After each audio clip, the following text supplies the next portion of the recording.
It's going to be another big Friday night of competition here at the Stafford Motor Speedway with our 5 weekly divisions, headlined by the Paradiso Insurance 50 for the late model stock cars. Kyle, Rickey, and Bonssa Tufa. And Bonssa, it's not my favorite weekend of the year, mainly because it's the unofficial end of summer, being the start of Labor Day. Oh, God, I didn't even think about that. You're right.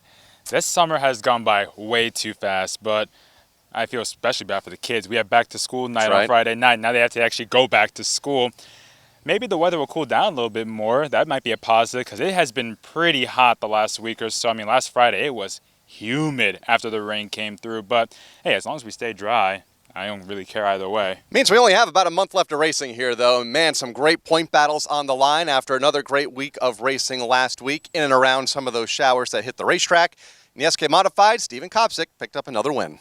A big win for him because he still tried to trim that deficit to Todd Owen. And Todd still came through despite being stuck mid-pack for most of the first half of the race. Charged through at the end, came home third. So Steven couldn't quite trim a lot out of that point lead of Todd's, but it was a little bit. And sometimes you have to go bit by bit, week by week to try and reel in Todd a bit more. But for Kopsick, a career-high 3rd SK win of the year. So good on Kopsick for breaking that record for his career. 22 points now separate the top 2 in the championship standings, Owen to Kopsick.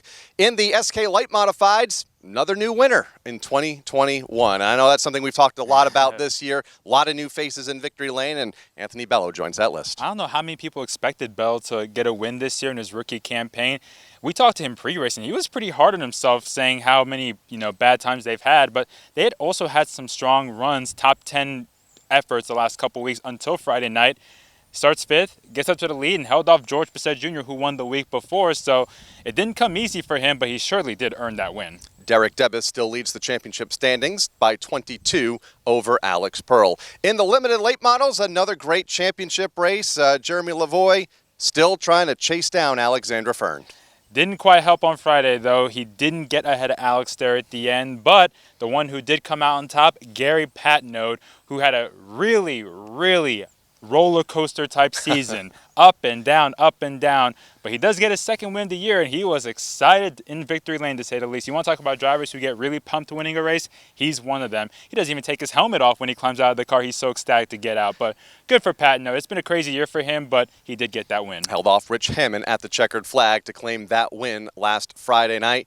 And in the street stocks, another great race and some familiar names up front. Chris Meyer's on a roll. That's 2 wins in the last 3 races, 4 on the year for the 87 team. Frank Latoile Jr. finishing back in 4th spot, so Meyer was able to extend that point lead over the 8 team. He had to get past Hovey, and the last time he and Hovey were 1-2, Meyer lost the lead in the last lap. Not this time. He got it done. He's getting that car going in the right direction. 2 in the last 3 weeks. He might be really tough to beat here in the next few weeks, while Latoile is trying to get back to victory lane for the first time in a long time. 6 weeks, I think, 7 weeks. But he's been on the podium, I think, most of those weeks, except for last Friday night. He had a roll of like 5 consecutive second-place finishes in the street stocks. 10 points Frank needs to make up on Chris Meyer right now. Close championship battle there. The late models will wrap out our preview. They're the headline here this Friday night with the Paradiso Insurance 50. And, man, what a race last Friday night. It came off of turn 4. Door-banging action at its finest. Oh, you had to hold your breath there because Michael Bennett and Andrew Muller were literally hooked together coming off the final corner of the final lap. You didn't know if they were going to end up spinning, if they would separate and make it to the line. In the end, another driver on a roll, Michael Bennett. Back-to-back wins, 5 wins on the year, which is the most in the division, and he extends that point lead. But the point battle is still pretty tight between the top 3. 18 points separating the top 3 going into action this coming Friday night. It's the Paradiso Insurance 50, the longest event of the year for the late model stock cars.